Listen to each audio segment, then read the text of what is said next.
Assalamualaikum warahmatullahi wabarakatuh. Alhamdulillah, syukurillah, salatu wassalamu ala rasulillah. Pada hari ini kita belajar makna dan hakikat harta. Tapi sebelumnya kita ingatkan kembali, karena ini diletakkan di link YouTube, maka tidak salahnya kalian saling like, subscribe, komen, dan share.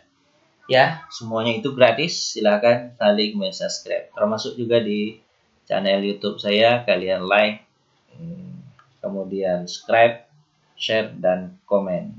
Mudah-mudahan nanti ada manfaat dari apa yang kalian sampaikan ini, dan setelah itu ada manfaat pula setelah itu. Terima kasih. Baik, kita belajar tentang makna dan hakikat harta.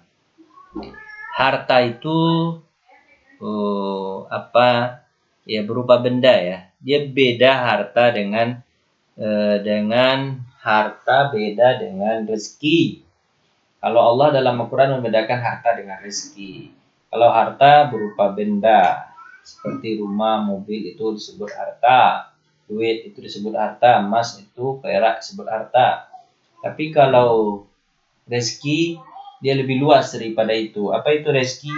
Sehat adalah rezeki.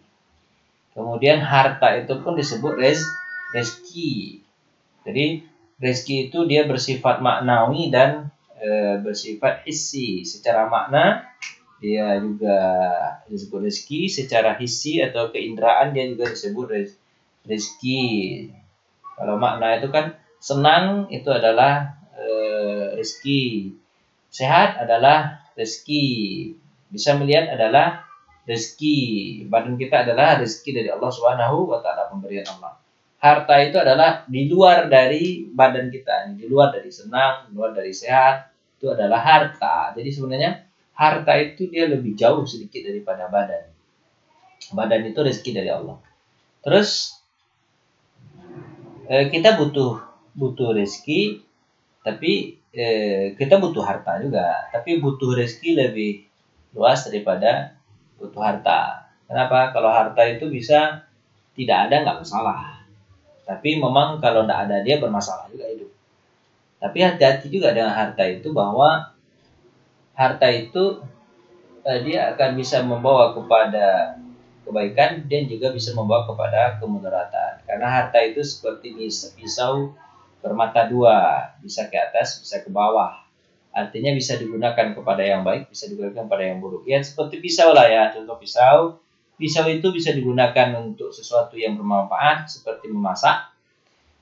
Tapi bisa juga digunakan sesuatu yang mudarat seperti membunuh. Nah, maka harta itu ya seperti itu sifatnya. Dia netral. Sifat itu netral, tapi nanti dia akan berubah hukum harta tersebut sesuai dengan siapa yang menggunakan harta itu. Secara harfiah, kata hatta mal berasal dari kata mala yamilu mailan, artinya miring, condong. Dia orang memang condong kepada harta tersebut. Allah Subhanahu wa taala berfirman, "Zuyyina lin-nasi hubbus syahawat minan nisa wal banin wal qanatir wal muqantarati minal fiddah wal dhahab." Zuyyina lin-nas, manusia itu akan merasa indah hidupnya, hubbus syahawat, karena mereka ada syahwat. Ada keinginan itu akan indah hidup. Keinginan makan, hidup itu akan indah. Keinginan makan. Orang kalau nggak ingin makan mati dia. Ya kan? Ingin itu bagus itu. Kalau nggak ada keinginan, itu luar biasa. Itu nggak manusia. Minan nisa, keinginan kepada perempuan. Minan nisa, maksudnya juga perempuan juga laki-laki juga. Ya, begitulah. Minan nisa wal banin, ingin punya anak. Wal qanatir, pengen punya harta yang sangat banyak. Wal muqantarati minaz zahabi wal fiddah, hartanya dari emas, perak. Itu adalah kecondongan manusia kepadanya. Ya, nggak apa-apa dicondongkan Allah Subhanahu wa taala. Tapi bagaimana kita memanage diri kita, kecondongan kita tadi, setelah itu kita kembalikan kepada Allah. Karena pada hakikatnya semua harta tersebut adalah milik Allah Subhanahu wa ta'ala. Kita serahkan kembali kepada Allah. Bagaimana caranya? Kalau Allah suruh kita berzakat dari harta yang sudah Allah berikan kepada kita, keluarkan. Kalau Allah kita suruh berkorban ketika Allah sudah berikan kepada kita harta yang banyak, binatang ternak yang banyak, maka berkorban. Begitu, tapi nggak banyak-banyak Allah minta. Zakat itu paling 2,5%. 97,5% itu kita yang makan. 2,5% keluarkan. Kenapa? Karena dari setiap kesenangan itu ada ujiannya. Kalau memang kesusahan memang ujian, tapi setiap kesenangan itu ada ujian. Baik, begitu ya. Lanjut, ini model-model harta. Model-model harta. Ini apa nih? Belut. Kirain ular. Belut sama bebek ya. Ini sawah tanah. Ini harta yang kita miliki. Ya, baik, hakikat harta Allah firman, carilah karunia Allah Subhanahu wa taala dengan disuruh sama Allah Subhanahu wa taala. Ayatnya tentang Jumat ini. Idza qudiyatis shalah fantashiru fil ard wabtaghu min fadlillah. Kalau kalian sudah selesai melakukan sholat Jumat, maka kalian bertebaranlah di muka bumi. Sholat Jumat aja. Sholat Jumat kan kita sibuk tuh, sholat tuh. Setelah sholat Jumat boleh minta. Apalagi bukan sholat Jumat. Hari-hari biasa boleh. Pada hari Jumat aja boleh kan ya. Idza qudiyatis shalah fantashiru fil ard wabtaghu min fadlillah. Siapa yang mencari di dunia hal yang halal untuk menjaga diri dan meminta-minta dari upaya yang menafkahi keluarganya, serta bertobat baik kepada tetangga, dia datang pada hari kiamat sementara wajahnya laksana bulan purnama. Oh, luar biasa kan? Dan hadis-hadis banyak tentang menyokong kita untuk berusaha. Allah Subhanahu hadis Nabi SAW, Inna Dauda ya'kulu bi amali yadi. Sesungguhnya Nabi Daud alaihissalam dia makan hasil usahanya sendiri. Padahal Daud adalah seorang pemimpin besar, dia adalah raja. Tapi dia tidak makan dari duit kerajaan itu, dari duit gaji. Tidak, dia makan apa? Dia makan dari hasil tangannya sendiri sebagai pandai besi.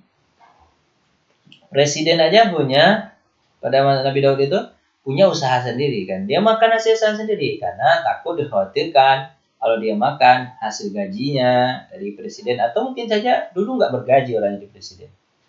Takut subhat karena belum melaksanakan amanah secara tepat, makanya dia tidak mau makan harta tersebut untuk apa namanya itu ya, untuk dirinya, tentunya untuk dirinya supaya apa namanya itu tidak itu ya, tidak subhat. Tapi apa, Nabi Daud alaihissalam dia makan dengan hasil pekerjaannya sendiri. Itu tandanya bahwa ya harta. Ya harta itu seperti yang banyak ini digunakan orang, dia sesuatu hal yang netral, bisa digunakan untuk kebaikan keburukan ya. Seperti berjudi dan segala macam ya. Baik. Dan negatif pertama, harta pada umumnya menyeret pada kemaksiatan. Jadi memang kalau kita katakan siapa yang bisa berbuat maksiat, orang miskin atau orang kaya? Jawabannya adalah orang kaya. Kenapa? Orang kaya gampang dia berbuat sesuatu.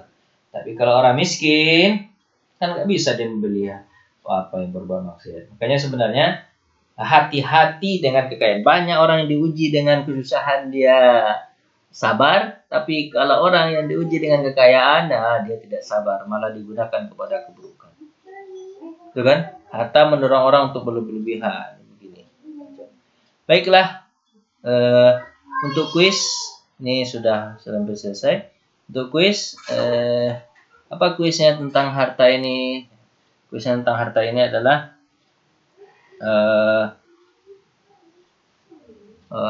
untuk kuisnya adalah diambil aja apa beda rezeki dengan harta? Tulis ya, jawab dengan singkat ya. Tapi sebelum kita akhiri, jangan lupa like, subscribe, komen, dan share. Oke, saling ya. Mudah-mudahan bermanfaat untuk kita semua. Terima kasih. Assalamualaikum warahmatullahi wabarakatuh.